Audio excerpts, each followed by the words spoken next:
Good YouTube, Quinn Wade coming to y'all with that instant basketball analysis on the Analysis Playground on YouTube, exclusively on there, of course, forever. We gonna talk about the San Antonio Spurs beat the Orlando Magic 112 to 103.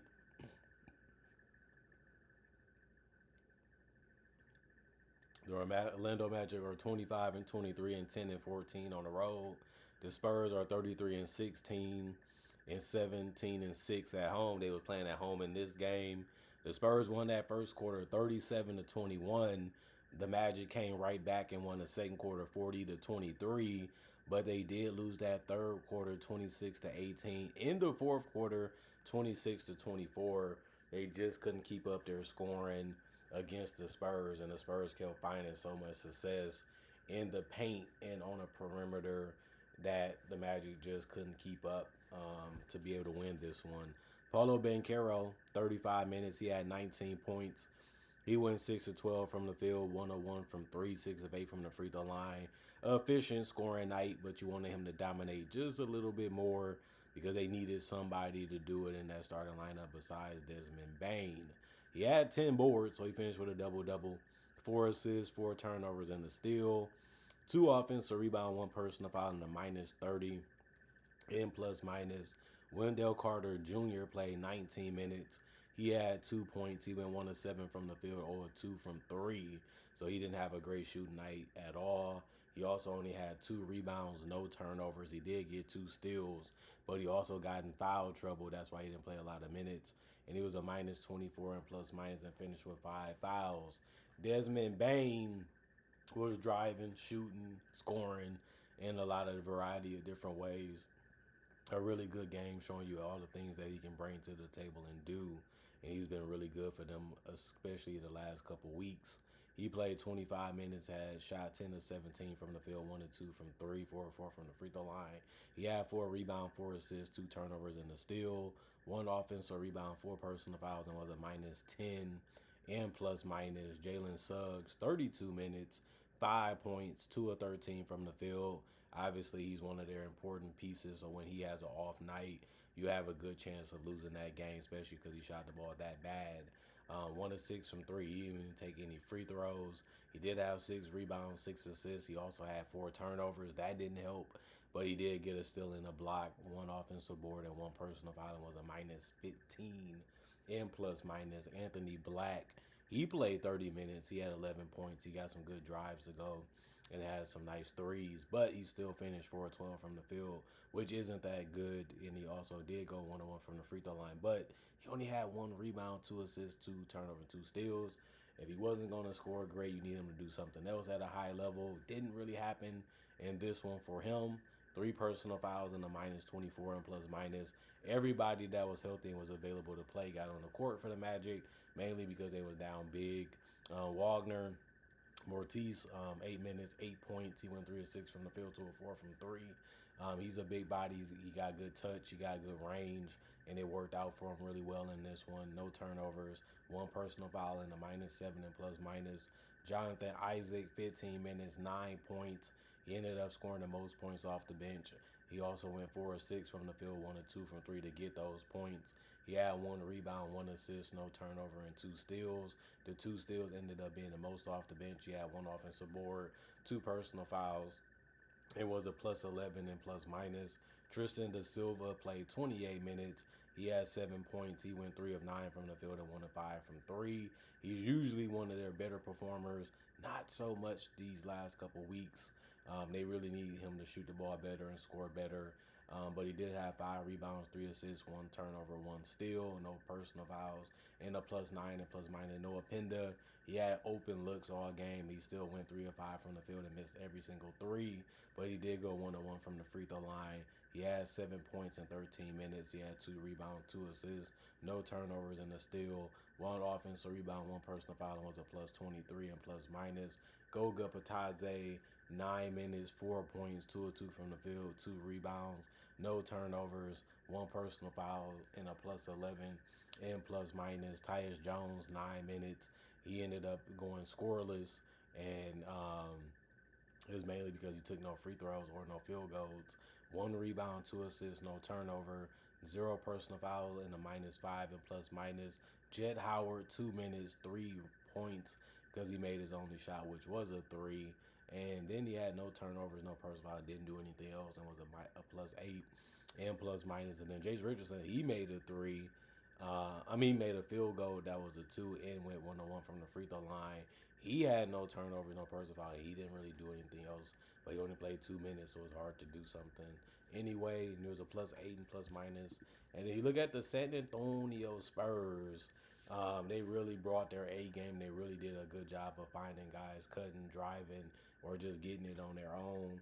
And they still was able to play within a team concept too, because they was able to move the ball very well.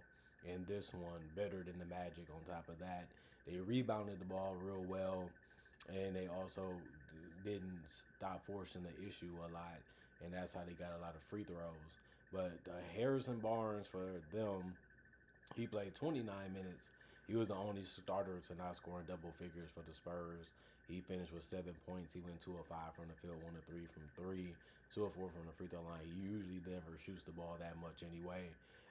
He did have 5 rebounds, 1 assist, 1 turnover, 2 offensive boards, 1 personal foul, and he was a +10 and plus minus. Julian Champagnie played 31 minutes. He got in double figures.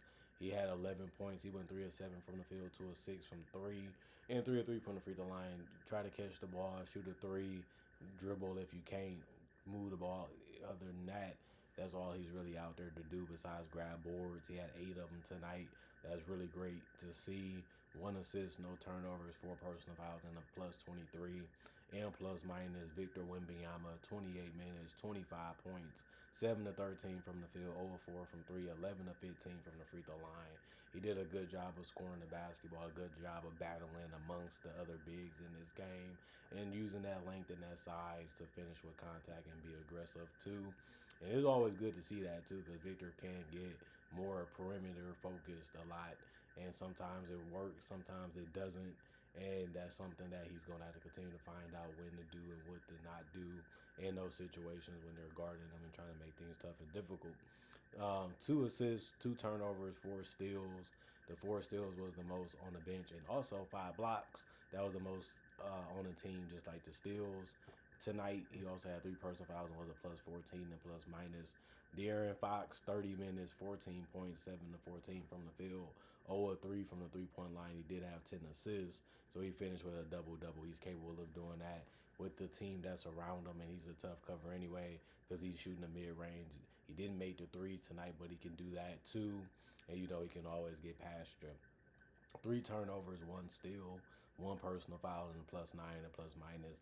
Devin Fassel had the mid range really going in this one, and he hit a couple threes, 2 of 5 from three, 7 of 13 from the field, 16 points, 2 rebounds, 3 assists, 2 turnovers, 1 personal foul, and a +17 and plus minus. Lindy Waters the second, 2 minutes. Zeros because he didn't score a basket or take any free throws, but he did have 1 turnover, no personal fouls, and was a -8 and plus minus. Kel Dunn Johnson, 25 minutes, 14 points, 5 of 9 from the field, 1 of 2 from three, 3 of 4 from the free throw line, 10 rebounds, a double-double for him. It seems like he's trying to do that every night, and that's a good mentality. That's a good mindset. Be physical in the paint, hit some perimeter shots, even from three, and try to grab as many boards as you can that's out there to get. And he's really good at that, especially this season. 3 turnovers, 3 offensive boards, 3 personal fouls, +10 and plus minus. Harrison Ingram got on the court. He only had 2 points because he made his only shot.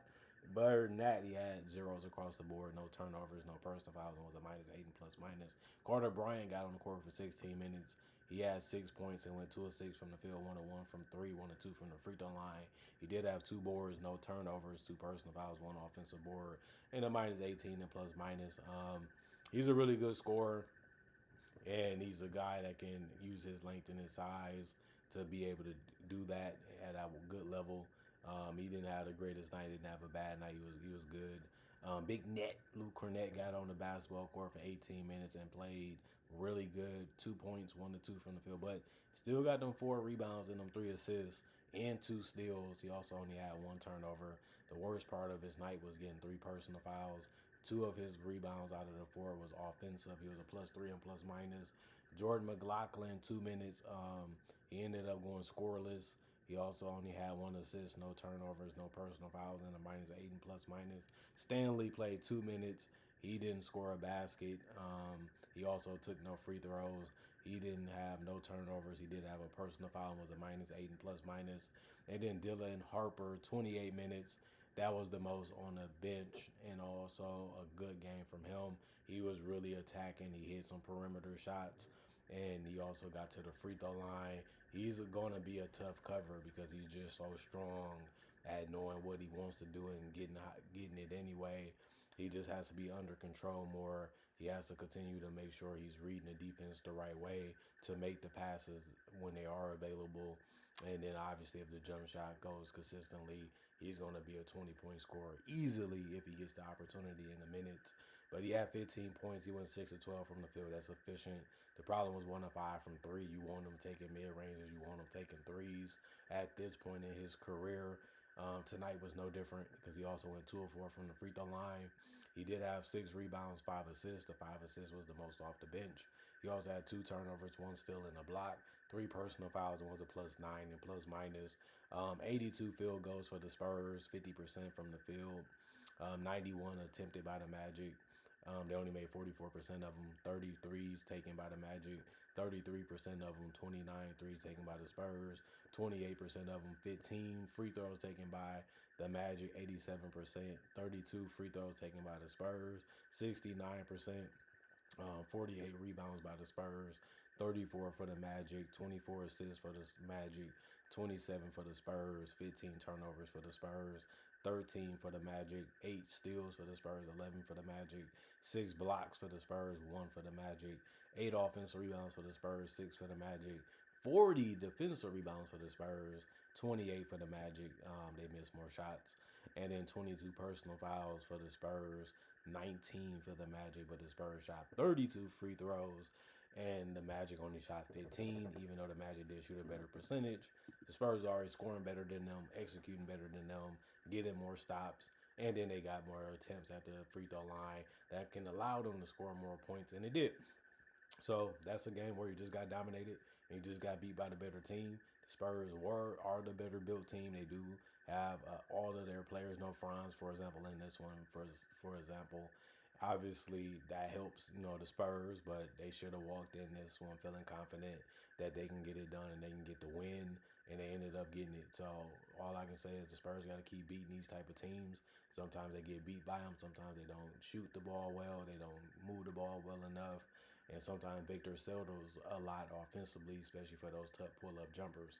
And once they started to get rid of a lot of that stuff and balance their offense a little bit more and allow their guys to be themselves a little bit more, that'll open up more opportunities for guys to play better and do better and be more motivated.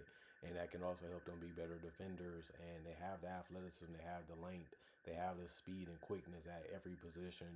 And that's just going to show you how tough and difficult it's going to be to beat this team once they start playing better basketball as they have done this year.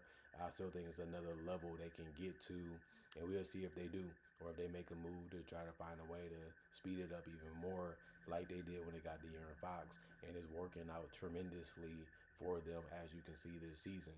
Other than that, Magic, not a good game, not their best showing, not their best performance, but it's also them versus a top contender, and one of the best built teams in the league, and one of the teams playing some good basketball.